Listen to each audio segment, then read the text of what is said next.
கையில் கத்தி எல்லாமே எடுத்துக்கிட்டு எங்கேயோ டிப்டாப்பாக கிளம்பியிருந்தாங்க. எங்கே போகிறீங்கன்னு கேட்டேன்.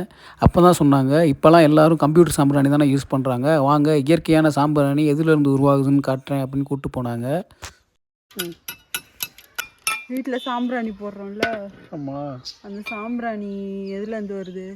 இதுதான், இந்த மரத்தோட பால் தான் சாம்பிராணி. சரியா? கொத்தி விட்டோன்னா இந்த மாதிரி பால் வடியும். அதை எப்படி எப்படி நம்ம சுரண்டி எடுத்து சாம்பிராணிக்கு யூஸ் பண்ணிக்கலாம். இயற்கையானவே ஒரிஜினல் சாம்பிராணி.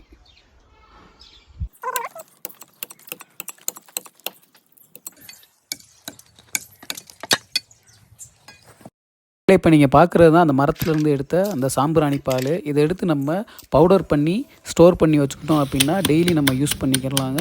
இது வந்து இயற்கையானவே இருக்குது. ஸோ இந்த மாதிரி வீடியோ உங்களுக்கு ரொம்ப பிடிச்சிருந்துச்சு அப்படின்னா ஒரு லைக் பண்ணி எங்களுக்கு ஒரு சப்போர்ட் பண்ணுங்கள். எங்களுக்கு மோட்டிவேட் பண்ணுற மாதிரி இருக்கும். Thank you friends.